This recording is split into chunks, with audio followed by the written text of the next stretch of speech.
हरे कृष्णा। परम जयदे श्री कृष्ण संकीर्तनम जय सेल्ல குருதேவ். ஸ்ரீமத் பாகவதம் 3ஆம் ஸ்கந்தம். கர்தம ரிஷி தேவகுதி திருமணம் அதை பற்றி பார்க்கிறோம். 12 ஆண்டுகள் திருமணம் ஆன பிறகு 12 ஆண்டுகள் மன விகாரம் இல்லாம ஒரே இடத்துல தவம் செய்தாங்க ரெண்டு பேரும். பாரதத்துடைய தெற்குல வாசஸ்பதி மிஸ்ரா அப்படின்னு ஒருத்தர் இருந்தார். 1300 ஆண்டுகளுக்கு முன்னாடி வாழ்ந்தார். வாழ்நாள் பூராவும் சாஸ்திரங்களை படிச்சு படிச்சு அதுகளுக்கெல்லாம் விளக்கம் எழுதினார். அவருக்கு கல்யாணம் ஆகி 36 வருஷங்கள் ஆகிருந்துச்சு. மனைவியோட ஒரே வீட்டில் வாழ்ந்தார். எழுதுற ஆசையிலே அவர் இருந்ததுனால 36 வருஷம் ஆகியும் அவளை பார்க்காமலே தான் இருந்தார்.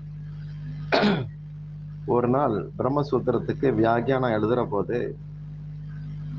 ஒரு வரிய முறையாக விலைக்கு எழுதுறதுக்கு வார்த்தைகள் புலப்படாம அப்படி யோசிக்கிறார். அப்போ கொஞ்சம் இருட்ட ஆரம்பிச்சது. அப்போ அங்க இருக்கிற ஒரு தீபத்தை மனைவி கொண்டு வந்து அதை பிரகாசத்தை கூட்டுறார். அப்போ அதை பார்த்த வாசஸ்பதி அவளை வணங்கி, தேவி யாரம்மா நீ, எங்கிருந்து வார அப்படின்னு கேட்டார். அப்ப அவ சொன்னா, உங்களுக்கு சேவை செய்யற பாக்கியத்தை அடியனுக்கு நீங்க 36 வருஷம் முன்னாடி தந்தீங்க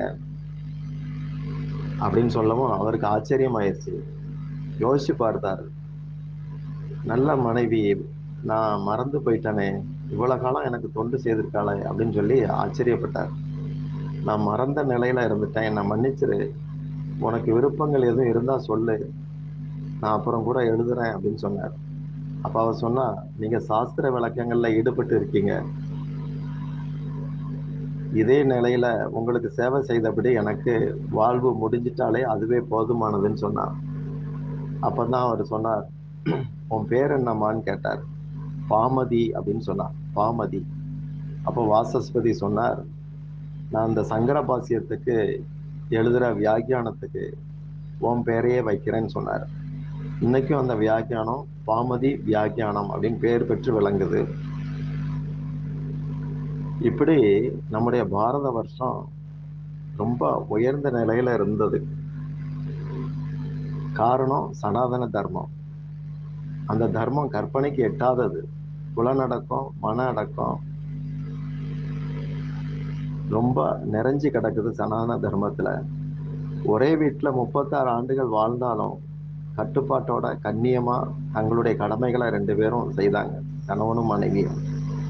அல்ப சுகபோகங்கள் ஒரு புழு பூச்சிக்கு கூட உண்டு. அதையே அசைப்படுறது உண்மையிலே ஒருத்தனுடைய இயலாமையை குறிக்கும் அப்படிங்கிறது தெரியுது.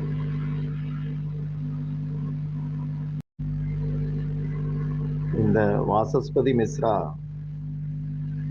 பீகார் பக்கம் இருந்தவர். ஆனா தெற்க இருந்து சாதனைகள், ஆன்மீக சாதனைகளை ஈடுபட்டார்.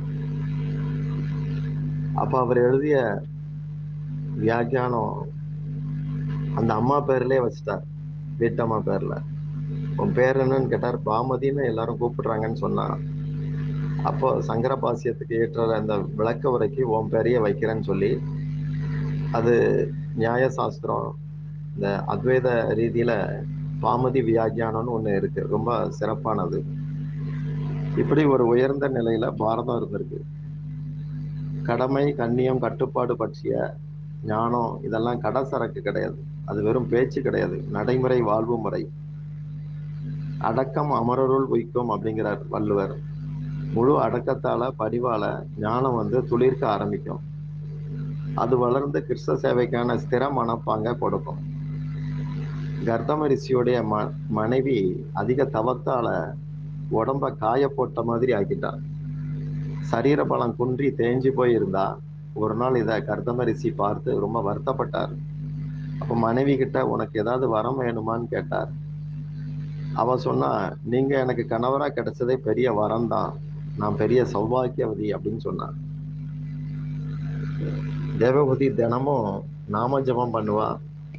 காலையிலயும் சாயந்தரமும் துளசி பூஜை பண்ணுவா. பார்வதி தேவியை வணங்குவா. தினசரி கடமைகளை முறையா செய்தா.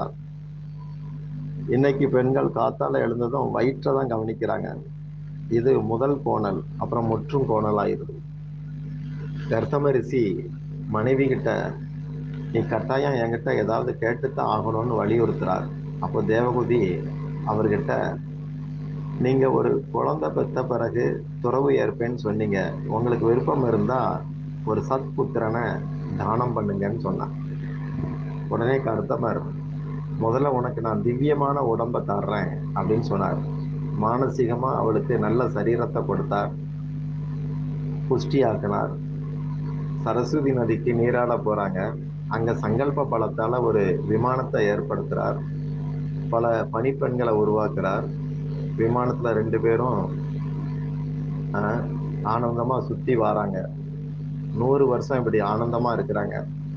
9 பொம்பளை பிள்ளைங்க பிறந்துச்சு. 9 பெண் பிள்ளைகளும் பெற்றோருக்கு போட்டி போட்டு சேவை பண்ணாங்க. ஆஹ் அப்ப பெற்றோர்களுக்கு ரொம்ப சந்தோஷம். பகவான் நிமித்தமா அந்த 9 பிள்ளைகளும் ரொம்ப இணக்கமா இருக்கிறாங்க. வீடே சத்சங்கம் மாதிரி ஆயிடுச்சு. 9 பெண்களும் நவவித பக்திக்கு இணையா இருந்தாங்க. சிரவணம், கீர்த்தனம், ஸ்மரணம், பாத சேவனம், அர்ச்சனம், வந்தனம், சக்கியம், தாஸ்யம், ஆத்ம நிவேதனம். இதுதான் நவவித பக்தி. பக்தியின் படிகள். ஞானத்துக்கு தாய் பக்தி. வேதத்திலே இருக்கு, பக்தி ஞானாய கல்பதே. கடவுளை புரிஞ்சுக்க ஞானம் வேணும். அப்புறம் சேவை பண்ண அன்பு வேணும். இதுதான் பக்தி. உலக விஷயங்கள்ல பற்ற தவிர்க்கணும். இறைவனுக்கு தொண்டு செய்ய நாம தவிக்கணும். வைசியர்கள் சுகபோகமா இருக்க வாய்ப்பு இருக்கு. ஆனா பிராமணனுக்கு அப்படி இல்லை, தபஸ் தான் முக்கியம். கர்தமர் எப்பவுமே தவத்தை விரும்புறார். அதனால தேவகுதி அவர்கிட்ட, நாதா 9 பெண்களுக்கும் நல்ல விதமா திருமண ஏற்பாடுகளை பண்ணுங்க அப்படின்னு சொன்னான். அதுக்கப்புறம் கர்தமர் தேவகுதிக்கு கபிலர் அதுக்கப்புறம் தான் பிறக்கிறார். அதுக்கப்புறம் தான் தேவகுதி இனிமே நீங்க துறவு ஏற்கலான்னு சொல்றா. ஒருபோதும் கடவுளை மறக்க கூடாது. கடவுளை மறக்கிறது துக்கம், இருட்டு. மகாபாரதத்துல கடவுள் நம்பிக்கை இல்லாத ஒருத்தன் தனக்கு கணவனா கிடைச்சிட்டானேன்னு சொல்லி மனைவி கருப்பு உடை உடுத்தினான். உடனே கணவன், ஏன் இப்படி கருப்பா இருக்கிற எப்ப பார்த்தாலும் கேட்டான். அவர் சொன்னா, உங்க கண்கள்ல சூரியனுக்கு சமமான பகவான் படல, இருட்டு தான் எப்பவுமே படுது, அதை உணர்த்தத்தான் இப்படி அணிகிறேன்னு சொன்னான். பகவான் நமக்கு எல்லாம் கொடுத்திருக்கிறார்.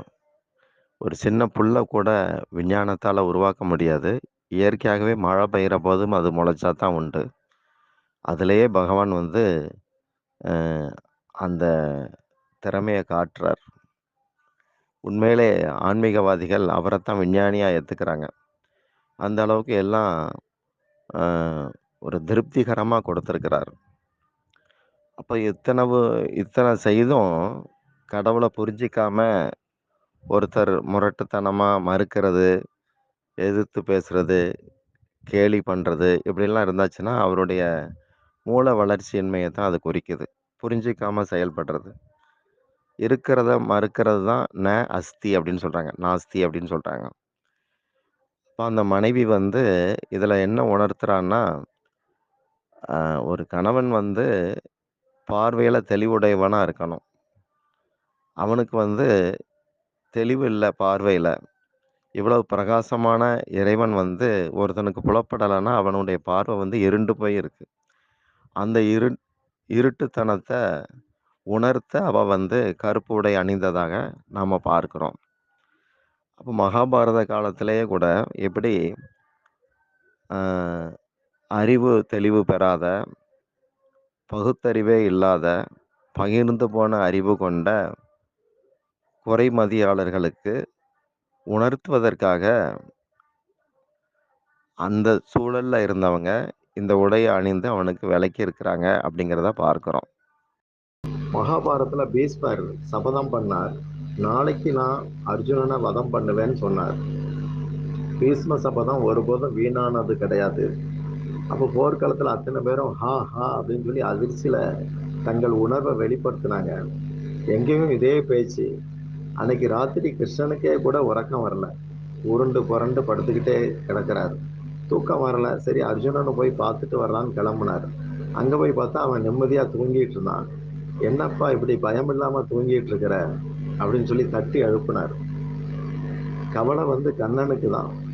அப்ப அவன் சொல்றான், அபயமூர்த்தியான நீங்க இருக்கும்போது எனக்கு என்ன பயம், நான் உங்ககிட்ட என்ன ஒப்படைச்சிருக்கிறேன் அப்படின்னு சொல்றான். மனுஷனுடைய கடமை இறைவன்கிட்ட தன்னை ஒப்படைக்கணும். எனக்கு நஷ்டம் வந்து அது கடவுளுக்கு தான் அப்படிங்கிற மனப்பாங்குல அவன் கடவுளை நம்பி இருக்கணும். அவர் காக்கிறவர் மட்டும் இல்ல, நிர்வகிப்பவர், பராமரிப்பவர்.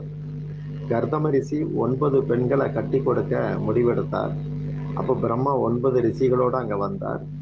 அத்திரிக்கு அனசுயா, வசிஷ்டருக்கு அருந்ததி, மரிசி முனிவருக்கு கலா, அங்கிர முனிவுக்கு சிரத்தா, புலஸ்திய முனிவருக்கு கவீர்பு, புலக முனிவருக்கு கதி, அதர்வ முனிக்கு சாந்திங்கிறவா, பிருகு முனிவருக்கு கியாதிங்கிறவா, கிரது முனிக்கு கிரியாங்கிறவா. இப்படி திருமணம் ஆச்சுது.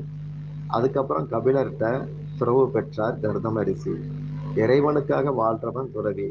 உலக விஷயங்களை பற்றில்லாம இறை சேவைக்காக பயன்படுத்துறவன், அதுக்காக தன் வாழ்க்கையை அர்ப்பணிக்கிறவன் தான் சந்நியாசம் பெற்றவன் அப்படின்னு அர்த்தம். துறவு ஏதோ ஒரு வேகத்துல தூண்டுறது கிடையாது. பலர் வேலையிலிருந்து ஓய்வு கிடைச்ச பிறகும் வேலை தேடுவாங்க. இனி நீ வேலைக்கு லாயக்கில்லைன்னு முடிவெடுத்த பிறகுதான் அவனை அனுப்புறாங்க. அதுக்கப்புறம் வேலை தேடுறான்.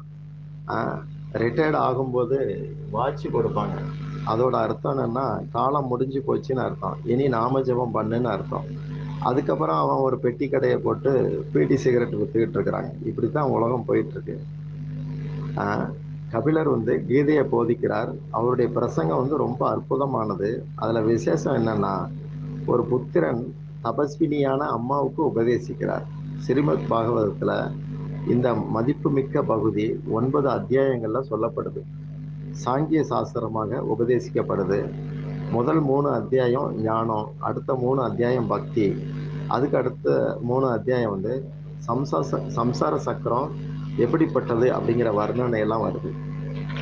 கபிலர் பகவான் கிருஷ்ணர்கிட்ட பிரேம பக்தி செய்கிறது எளிது அப்படின்னு சொல்லி அம்மா கிட்ட சொல்றார். சில போதனைகளை வரிசையா சொல்றார்.